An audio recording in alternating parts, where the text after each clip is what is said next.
Hello everyone. Higher education का एक important concept जो कि हमारा यूनिवर्सिटीज़ से रिलेटेड है, हमारे एजुकेशन से रिलेटेड है। एंशियंट एजुकेशन में हमारे पास तीन टाइप के जो एजुकेशन थी वो थी हमारे पास। सबसे पहले तो हमारी वैदिक पीरियड वाली एजुकेशन थी। देन उसके बाद हमारी एंशियंट एजुकेशन में प्री इंडिपेंडेंस और पोस्ट इंडिपेंडेंस, ये दो टाइप की एजुकेशन हमारे पास थी। इन तीनों चार्ट से आपको एग्जाम में हायर एजुकेशन यूनिट से 2 से 3 क्वेश्चंस देखने को मिल सकते हैं। इन तीनों चार्ट्स को अच्छे से कर लेना। अगर आपको ये चार्ट चाहिए तो आप टेलीग्राम चैनल ज्वाइन कर लेना। मेरा लिंक आपको मेरे बायो में मिल जाएगा टेलीग्राम चैनल का, वहां से आप इस चार्ट को एक्सेस कर सकते हो। अब वैदिक पीरियड में हमारे पास कौन से एजुकेशन थे, जैसे हमारे आइडियलिज्म, मोक्ष, हमारे गुरुकुल सिस्टम था बेसिकली, और हमारे वेदास, वेदंगास, इनकी स्टडी हमारे वैदिक पीरियड में थी। मेजर यूनिवर्सिटीज उस टाइम पे कौन कौन सी थी, हमारी Nalanda, Takshashila, Vikramshila, Pushpagiri, Mithila, Sarnath, Ajanta, Vallabhi and Odantapuri. Education was not mandatory and Shudra were not allowed. याद रखना, शूद्रास को एजुकेशन के लिए अलाउड नहीं था। ये पॉइंट एग्जाम में कोई भी पॉइंट उठा के पूछ सकते हैं एनटीए वाले। तो शूद्रास को एजुकेशन अलाउड नहीं थी। और जो वेदास की स्टडी थी वो कहाँ पे होती, गुरुकुल्स में होती थी।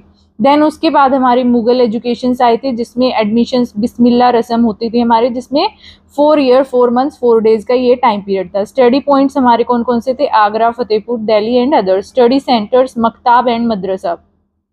वैदिक पीरियड टाइम पे, मुगल एजुकेशन के टाइम पे हमारे पास कौन स्टडी सेंटर्स, मकताब एंड मदरसा थे, याद रखना।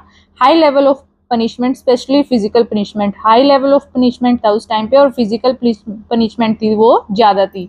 देन आए हमारे प्री इंडिपेंडेंस वाले एंशियंट एजुकेशन, जिसमें सबसे पहले हमारा वार्न हेस्टिंग ओपन अ मदरसा इन कलकत्ता इन 1781। ये ज़्यादा इंपॉर्टेंट नहीं है, लेकिन 1813 से हमारा चार्टर एक्ट, 1813 में हमारा चार्टर एक्ट आया था।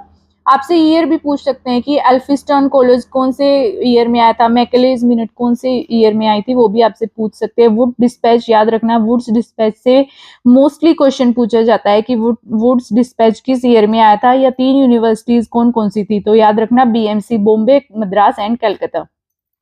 देन हमारा Hunter commission 1882, Allahabad university, universities communication, ये सारे हमारे, जैसे सैडलर कमीशन हो गया, हार्थोग कमेटी, ये सारे आपको याद रखने हैं, इनके ईयर्स और इनमें क्या क्या हुआ था।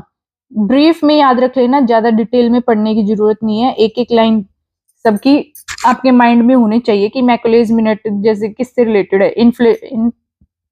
इनफिल्ट्रेशन थ्योरी, यहाँ पे इन्फ्लेशन नहीं आएगा, इनफिल्ट्रेशन थ्योरी जो थी हमारी वो मैकुलेज मिनट में आई थी। देन हमारे पोस्ट इंडिपेंडेंस वाला एजुकेशन सिस्टम आया, जिसमें सबसे पहले राधा कृष्णन कमीशन 1948 में, 1945 में हमारा एआईसीटी की एस्टेब्लिशमेंट हुई। देन हमारा Mudaliar commission, establishment of UGC 1993, statutory body इसको 1956 में बना दिया गया था। Establishment of NCERT 1961, Kothari commission हमारा 64 में आया था। कोठारी कमीशन से बहुत सारे क्वेश्चन पूछे जाते हैं। कोठारी कमीशन में ही हमारा 10+2+3 वाला जो कंसेप्ट है वो गिवन है। देन हमारी नेशनल एजुकेशन पॉलिसी आई 1968 में। उसके बाद 1986 वाली एजुकेशन पॉलिसी, फिर हमारी गन्नाम committee, Yashpal committee, Sam Pitroda. Yashpal committee 2 बार आई थी, याद रखना, 1993 में भी और 2009 में भी उसको रिवाइज करके दोबारा आई थी वो।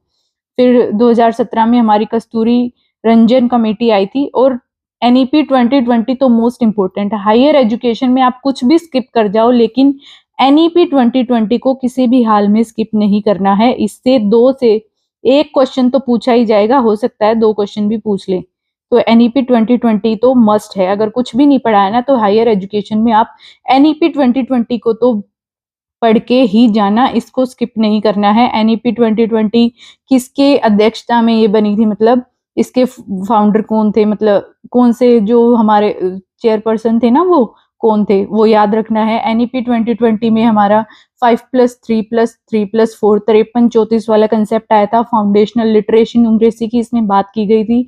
और हमारे जो भी डिजिटल इनिशिएटिव्स हो गए हायर एजुकेशन से रिलेटेड, एनईपी 2020 में जैसे हमारा परख आया, साक्षात पोर्टल है, इन सब की फुल फॉर्म और इनके ईयर ये आपको याद रखने हैं।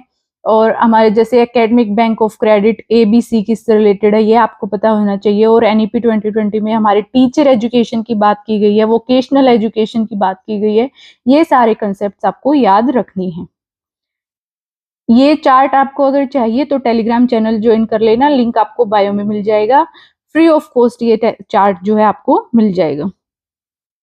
एक और एनटीए का ट्रेंड बन चुका है, एनटीए का फेवरेट टॉपिक मैं बोलूं कि वो क्रोनोलॉजी वाले क्वेश्चंस काफी ज्यादा पूछने लगा है। तो आपको ये जितनी भी मेजर यूनिवर्सिटीज दिख रही है ना आपको वैदिक टाइम पे, इन सब यूनिवर्सिटीज की क्रोनोलॉजी, उसके साथ साथ जितनी भी हमारी ओपन यूनिवर्सिटीज हैं, ओपन स्टेट यूनिवर्सिटीज हैं, उन सब की क्रोनोलॉजी, और जो भी जैसे हमारी ये हो गई तक्षशिला नालंदा, ये क्रोनोलॉजिकल ऑर्डर में नहीं है। अगर आपको इन सब की क्रोनोलॉजिकल ऑर्डर चाहिए तो वो भी मैंने टेलीग्राम पे शेयर कर रखा है, आप वहां से चेकआउट कर सकते हो। और जो भी हमारी ओपन यूनिवर्सिटीज हैं उन सब की क्रोनोलॉजी आज शाम तक आपको मिल जाएगी, वो उसकी PDF मैं आज शाम तक शेयर कर दूंगी अपने टेलीग्राम ग्रुप में, वहां से आप एक्सेस कर सकते हो। वेरी वेरी इंपॉर्टेंट है। आपको मान लो सारे ईयर्स याद रखने की जरूरत नहीं है, एक दो याद रख लो, फर्स्ट 2 और लास्ट 2 याद रख लो, उसी से आपका क्वेश्चन निकल जाएगा।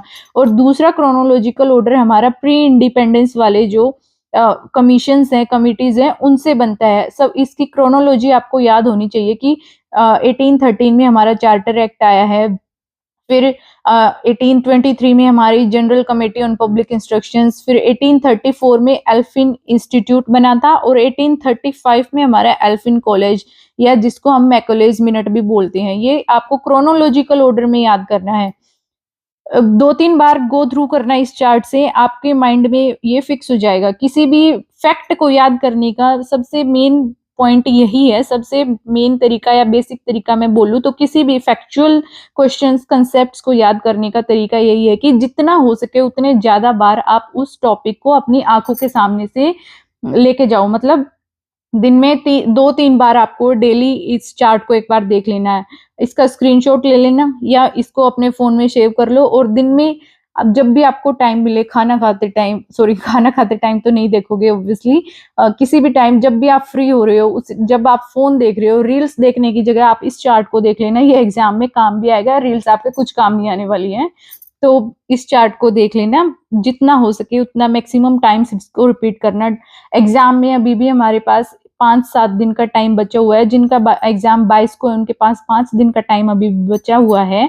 तो आप लोग डेली इसको 2 बार भी देखोगे ना तो ये 8 से 10 बार रिवाइज हो जाएगा। और एग्जाम हमारा MCQ बेस्ड है, डिस्क्रिप्टिव एग्जाम नहीं है। जब ऑप्शंस आपके सामने होंगे ना तो आपको याद आ जाएगा कि हाँ ये इस ईयर में था और ये इससे रिलेटेड था।